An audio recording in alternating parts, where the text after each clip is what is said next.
Hello, fabulous friends, fans, and superstars. Welcome to Synchronicity Web TV.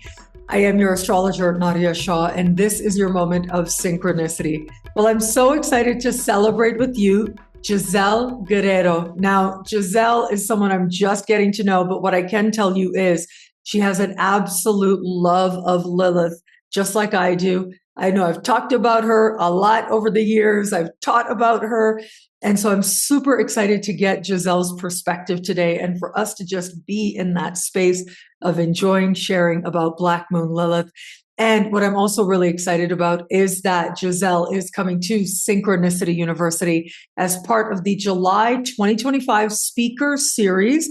And you've got a little time left from the time that this is first publishing to choose your tuition rate, as low as just $5 a class, to learn from GISEL and these other incredible astrologers. GISEL, welcome. Thank you for being here. Oh, thank you very much for having me here. I'm so excited about this conversation because I know you love Lilith too. So I think we are going to exchange different approaches, different perspectives about this very strong and important archetype, this very strong female energy that I think right now is pushing really hard to be heard. You know, there is a lot of people talking about her and in different ways and with different perspectives, and it's interesting that she's trying to find different channels to communicate with us, or that's how I see it. Yeah. And so when did you first find Lilith, learn about Lilith in terms of the astrology of the Black Moon?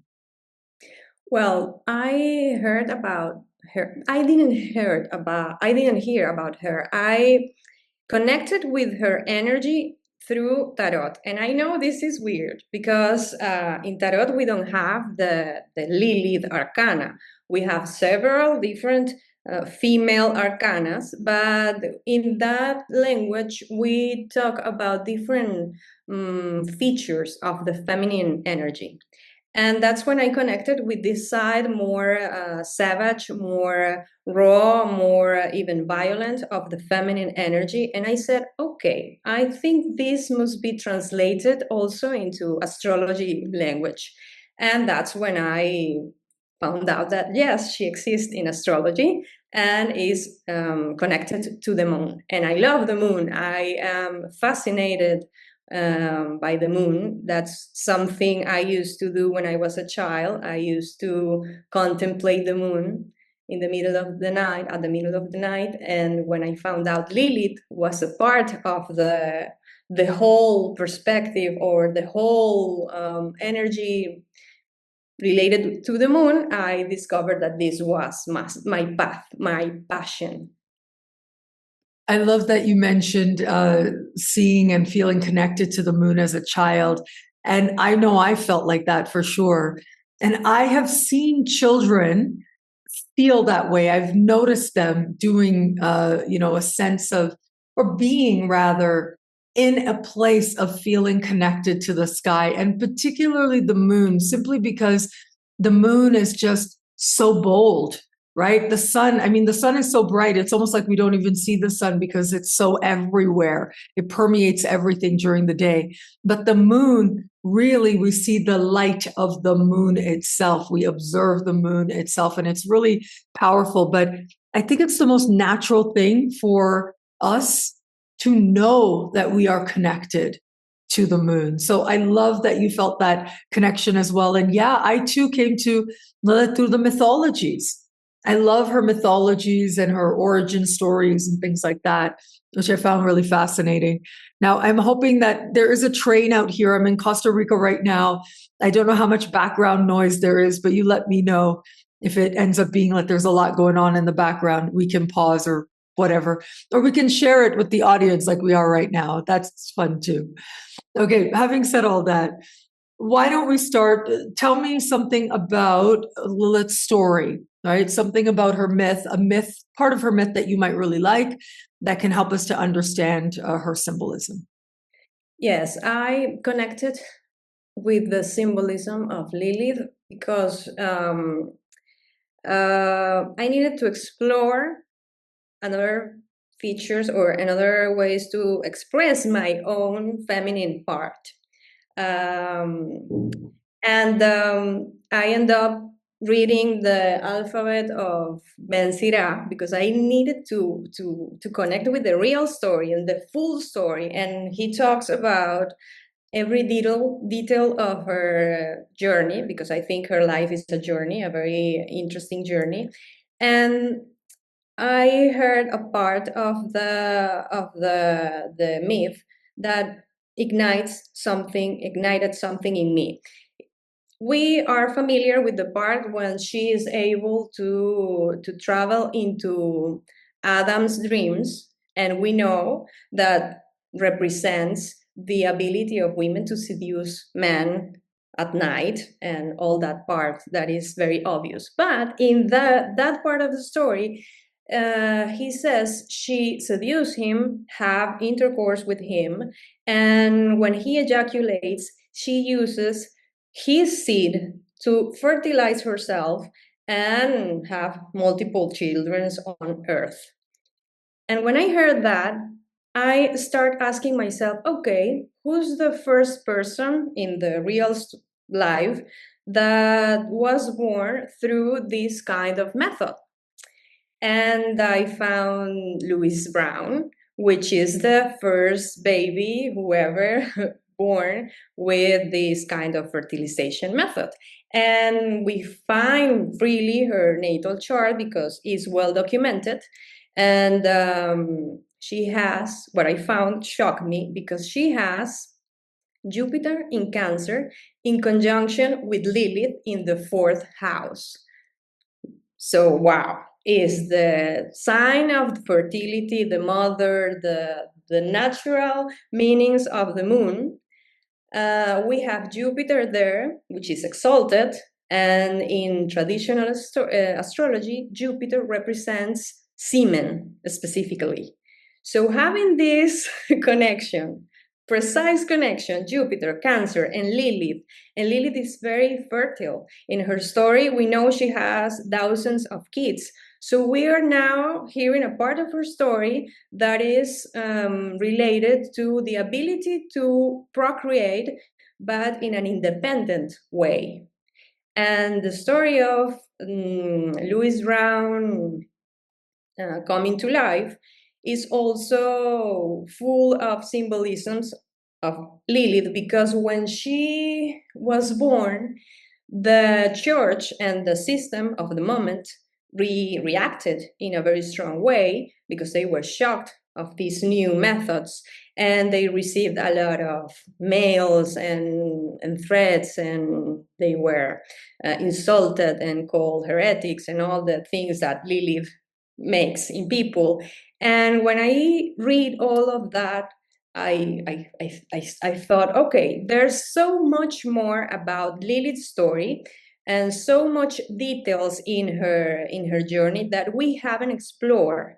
We always talk about her in terms of sexuality, in terms of independence, and in terms of not wanting to have a partner, to be free. But there are other parts that we haven't studied enough, and we could start doing it and sharing it so people integrate that energy in their lives. Wow. And so, what do we know about the partners other than Adam? What do we know about the partners that Lilith had? Can you talk about one of them? Yes. Well, for the religious part, there is one that is very famous. There is Satan, also named Samael, and in Spanish we call him Satanás. So this is the most famous partner she had, because it's related to power. And I like to think that she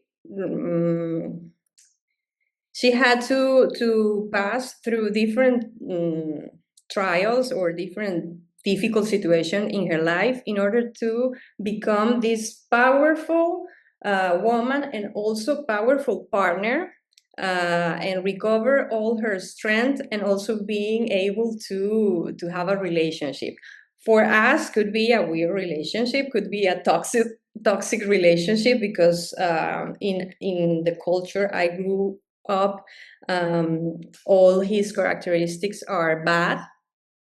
But in other cultures, in other myths, because we can find Lilith figure in other cultures, these kind of partners have other characteristics. But what I found out about her story with Satan is that she became the mother of all these creatures called demons, and that made her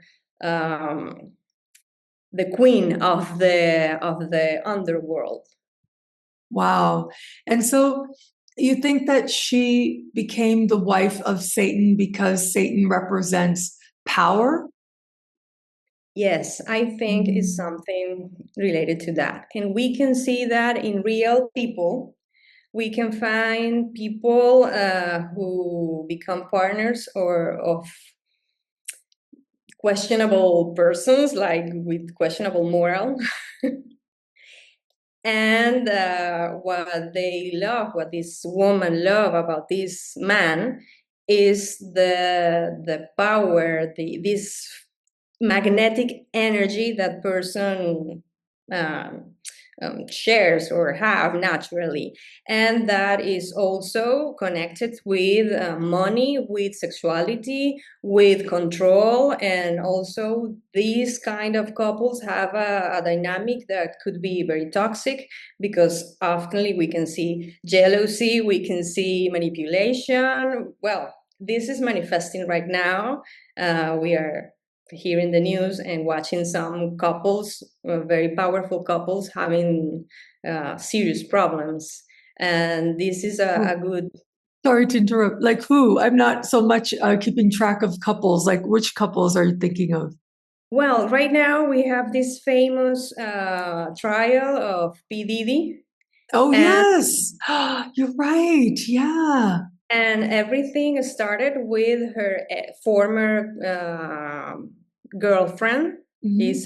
his ex-girlfriend, who opened the Pandora's box, because there is a film of him punching her very aggressively, and that opened a big case of abuse. And well, a Lilith and Scorpio in all the manual type. Wow.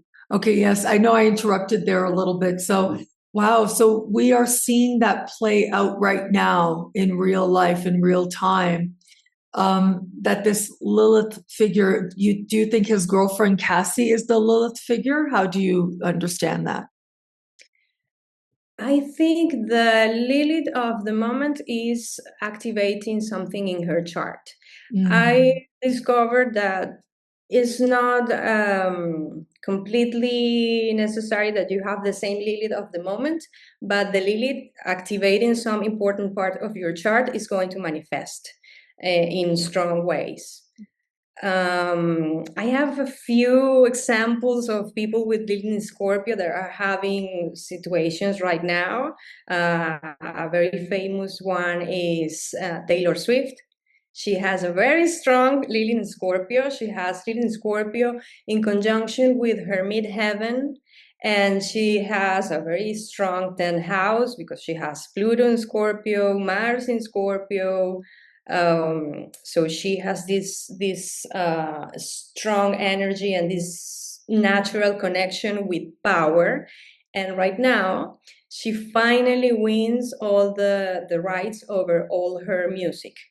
And this is a very powerful movement, because now she's going to be more rich than she already is.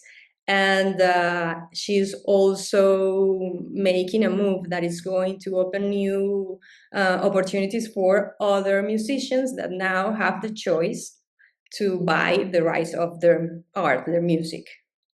Wow, I hadn't thought about that. Now, with Taylor Swift, I know that she is the first person who has become a billionaire solely off of their music as a singer-songwriter.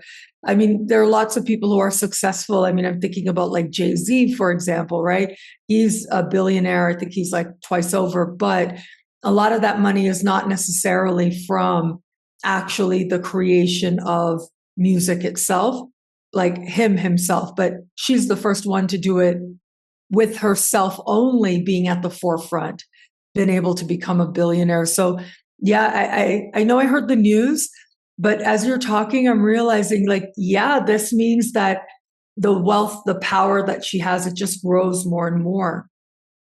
Yes, and also when she was younger, she was criticized for her romantic relationships because she had different boyfriends, a lot of boyfriends, and she always wrote songs about those relationships, and all the media focus and in her ability to change boyfriends and were not focusing on how bad these boyfriends were treating her, and that's how she became famous. And that's another part of Lilith, like she is the one that has so many men in their life. There is another word, a more strong word, stronger word to talk about this, but I'm not going to say it here. But are those strong words that we relate to Lilith, like the witch, like the one that have sex with everyone, or other that we can talk about, but I don't know if this is the space or YouTube is going to ban us for mention those words. I don't know. Well, we'll see, but that's okay. We'll say them anyways. Darn it, we will say them anyways, so it's okay. Yeah. Okay.